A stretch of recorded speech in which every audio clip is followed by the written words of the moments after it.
नमस्कार, राष्ट्रबोध से मैं पवन केसवानी। छत्तीसगढ़ की राजनीति में कुछ अलग ही खेला चल रहा है। खासकर विपक्षी कांग्रेस में प्रदेश अध्यक्ष बनने को लेकर पुराने उप मुख्यमंत्री टी.एस. सिंहदेव ने जैसे साफ तौर पर अपनी इच्छा प्रकट की है, उसके बाद हलचल कुछ अलग तरह की बढ़ गई है। जून 2026 में मौजूदा प्रदेश अध्यक्ष दीपक बैज का कार्यकाल समाप्त हो रहा है। दीपक बैज भी वापस से अध्यक्ष बनना चाहते हैं। पहले भूपेश बघेल के करीबी थे, भूपेश बघेल भी अरमान पालकर बैठे हुए हैं। ऐसे में कांग्रेस की छत्तीसगढ़ की जो आंतरिक गुटबाजी है वो अलग ही रंग में नजर आ रही है। हाल में ही भूपेश बघेल की मर्जी से बालोद की विधायक संगीता सिन्हा को महिला कांग्रेस का कार्यकारी अध्यक्ष बनाया गया। इसे लेकर भी छत्तीसगढ़ कांग्रेस के अंदर खाने जगह जगह असंतोष के स्वर सुनाई दे रहे हैं। दरअसल टी.एस. सिंहदेव 2028 के विधानसभा चुनाव की तैयारियों को ध्यान में रखते हुए ये बातें कह रहे थे। उन्होंने मीडिया से बात करते हुए स्पष्ट रूप से ये समझाने की कोशिश की कि वो इससे पहले भी अपनी इच्छा बता चुके हैं। उन्होंने स्पष्ट किया कि उनकी प्राथमिकता सभी नेताओं और कार्यकर्ताओं को साथ लेकर चलने की होगी ताकि संगठन में भेदभाव कम हो और सामूहिक नेतृत्व मजबूत हो सके। यहाँ गौर करने वाली बात यह है, 2023 के विधानसभा चुनाव के पहले टी.एस. सिंहदेव ने यह साफ तौर पर स्पष्ट कर दिया था कि ये इनका अंतिम चुनाव है। टी.एस. सिंहदेव बाबा चुनाव हार गए, अपने पुराने सहयोगी राजेश अग्रवाल से चुनाव हार गए जो मौजूदा समय में मंत्री हैं। इतना ही नहीं, सरगुजा संभाग की सभी 14 सीटों में कांग्रेस को पराजय मिली, लेकिन उसके बाद टी.एस. सिंहदेव के सुर बदल गए। अब वो आगे भी चुनाव लड़ना चाहते हैं, कांग्रेस का प्रदेश अध्यक्ष बनना चाहते हैं। उन्होंने इच्छा तो पहले भी कई सारी प्रकट की थी, उन्हें आश्वस्त किया गया था कि वो 2.5 साल मुख्यमंत्री बने रहेंगे, लेकिन जिस तरह का अड़ंगा भूपेश बघेल और उनकी कोठरी ने लगाया उसका समय समय पर टी.एस. सिंहदेव विरोध करते रहे, आंतरिक विरोध करते रहे, कई बार खुलकर करते रहे। टी.एस. सिंहदेव ने जैसे ही 2022 में पंचायत मंत्री के रूप में काम करने के बाद अपना इस्तीफा दिया, वो साफ तौर पर समझाने की कोशिश कर रहे थे कि उनके साथ गलत हुआ है। इतना ही नहीं, विधानसभा चुनाव के ठीक पहले 2023 में सितंबर में रायगढ़ के कार्यक्रम के दौरान भरे मन से प्रधानमंत्री नरेंद्र मोदी की मौजूदगी में ये समझाने की कोशिश कर रहे थे कि केंद्र राज्य के साथ भरपूर मदद करता है, कोई भेदभाव नहीं करता। आप सोचिए, जिस वक्त विधानसभा के चुनाव थे, एंड पहले सूबे के उप मुख्यमंत्री साफ तौर पर भूपेश बघेल के विरुद्ध, कांग्रेस के विरुद्ध ये बयान दे रहे थे, जबकि कांग्रेस ये आरोप लगाती रही कि केंद्र लगातार राज्य के साथ, जहां पे कांग्रेस की सरकार थी, उनके साथ भेदभाव करता है। लेकिन टी.एस. सिंहदेव एक अलग राह पकड़ते हुए साफ तौर पर ये बता रहे थे कि कोई भेदभाव नहीं किया जाता। केंद्र के माध्यम से ध्यान आकर्षित करके जो काम हो रहा है, हमारे संविधान की संघीय व्यवस्था में, केंद्र के मार्गदर्शन में राज्य अपनी जिम्मेदारी निभाते हुए सदैव काम करता रहा है। और मैं ये कहने से भी नहीं चूकना चाहूँगा कि मेरे अनुभव में मैंने भेदभाव महसूस नहीं किया। राज्य से हम लोगों ने अगर काम किया और मांगा तो बतौर हक, बतौर एक साथी केंद्र सरकार की ओर से कभी हाथ तंग नहीं रहे। और मेरा विश्वास है कि आने वाले समय में इस देश को, इस प्रदेश को मिलकर अपनी संघीय ढांचे की व्यवस्था में निरंतर हम आगे बढ़ाते रहेंगे। यानी कुल मिलाकर टी.एस. सिंहदेव कांग्रेस के अंदर रहकर जिस तरह से अपना विरोध प्रकट कर रहे थे, लेकिन भूपेश बघेल ने अपना कद इतना ऊंचा कर लिया था और जिस तरह से उनके ऊपर आरोप लग रहे थे, उसके बावजूद वो आरोप घपले घोटाले के थे, उसके बावजूद कांग्रेस के शीर्ष नेतृत्व ने भूपेश बघेल पर विश्वास जताया, अलग अलग राज्यों में उन्हें मुख्य पर्यवेक्षक बनाया।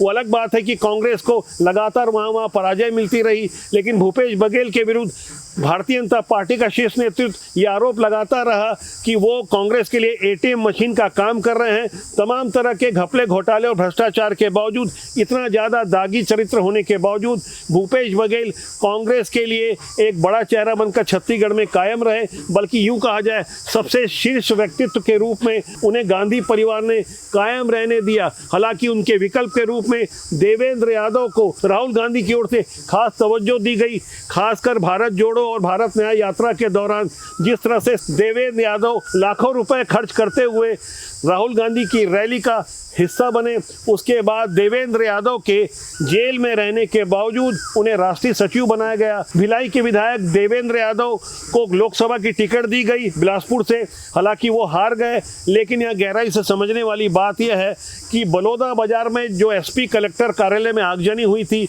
उस मामले में देवेंद्र यादव एक मुख्य अभियुक्त के रूप में हैं।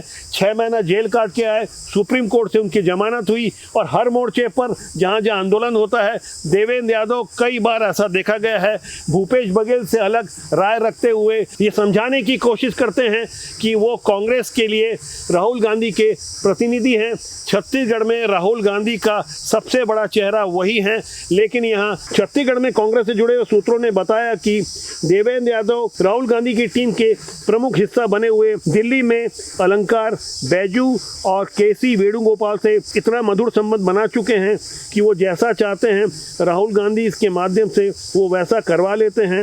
अब राहुल गांधी की ओर से देवेंद्र यादव को भी जिस तरह से सहयोग और मदद मिल रहा है, उससे कांग्रेस के जो युवा नेता छत्तीसगढ़ के, जिसमें 4 प्रमुख विधायक संदीप साहू, उमेश पटेल जो पहले मंत्री रह चुके हैं, द्वारिकाधीश यादव और कुंवर सिंह निषाद जैसे स्थानीय लोकल नेताओं का मनोबल इसलिए टूटा हुआ है क्योंकि देवेंद्र यादव को जरूरत से ज़्यादा महत्व दिया जा रहा है। कुल मिलाकर चाहे टी.एस. सिंहदेव हो, भूपेश बघेल हो या देवेंद्र यादव हो, ये सब अलग अलग राह पकड़कर जिस तरह से छत्तीसगढ़ में कांग्रेस के लिए गुटबाजी वाला माहौल निर्मित करने में अपनी अपनी भूमिका को साफ तौर पर स्पष्ट कर रहे हैं। ऐसे यदि नेता प्रतिपक्ष चरणदास महंत की बात की जाए तो वो भी ऐसे माहौल में पीछे नहीं रहते। लोकसभा चुनाव के दौरान राजनांदगांव में भूपेश बघेल के पक्ष में वो जब गए थे, तब उन्होंने, आपको याद होगा, साफ तौर पर प्रधानमंत्री को डंडा मारने तक की बात कही थी। हमें लाठी धरैया आदमी चाहिए, नरेंद्र मोदी के मूड फोरैया आदमी चाहिए, और रात दिन तंग करके यहाँ ले चीन भेजने वाला आदमी चाहिए। जब ऐसे बयान वो अक्सर देते हैं तो कहीं ना कहीं कांग्रेस के लिए मुसीबत खड़ी हो जाती है।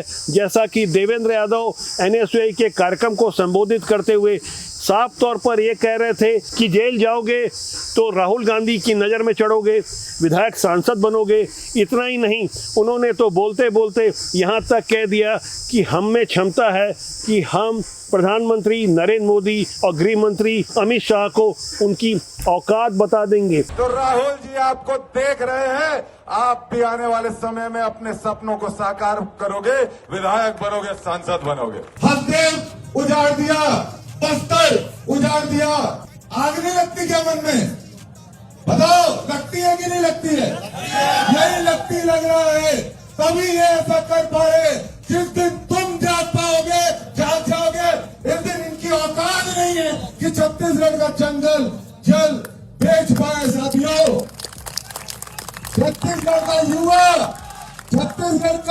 युवा जिस दिन जाग जाएगा, उस दिन ये भारतीय जनता पार्टी की औकात नहीं है, मोदी की औकात नहीं है, शाह की औकात नहीं है कि हमारा जंगल, आपका जंगल, ये किसी एक उद्योगपति को बेच दे। ऐसी बयानबाजी छत्तीसगढ़ की परंपरा के अनुकूल नहीं है।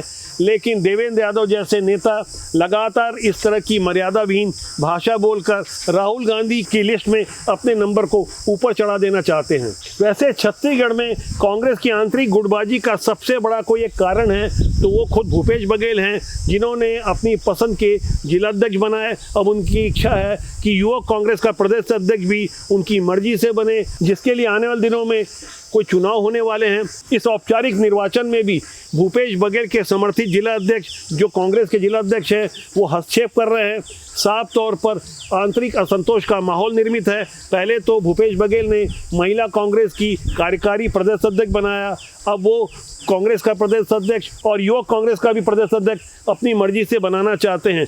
ऐसे माहौल में भारतीय जनता पार्टी के रणनीतिकार कांग्रेस की इस आंतरिक गुटबाजी और खींचतान पर नज़र बनाए हुए हैं। राजनीति के जानकार बता रहे हैं, ऐसे माहौल में 2028 में जब विधानसभा चुनाव होगा, अगर यही हालात रहे तो कांग्रेस के लिए राह और कठिन हो सकती है। ऐसी आंतरिक गुटबाजी कहीं ना कहीं व्यक्तिगत विद्वेष में भी साफ तौर पर नजर आती है। सोशल मीडिया का दौर है, कई नेता अपने समर्थकों के माध्यम से जिस तरह का प्रचार करवाते हैं, जिस तरह का माहौल बनाते हैं, उसे आम जनता देख रही है। आम जनता इसलिए राजनीति से दूर रहती है। इसलिए हम बार बार आग्रह करते हैं, अच्छे लोग राजनीति में आए। राजनीति बुरी नहीं होती, उसमें काम करने लोग अच्छे या बुरे होते हैं। आप कोशिश कीजिए, आपके बीच में से जो अच्छा व्यक्ति होगा वो यदि देश और समाज के लिए राजनीति में अपना योगदान देगा तो निश्चित रूप से इससे देश का नवनिर्माण होगा। देश और समाज के लिए आप कोशिश कीजिए, कोशिश करने वालों की हार नहीं होती। फिलहाल आज के अंक के लिए इतना ही। मेरी आपसे बहुत जल्दी फिर मुलाकात होगी।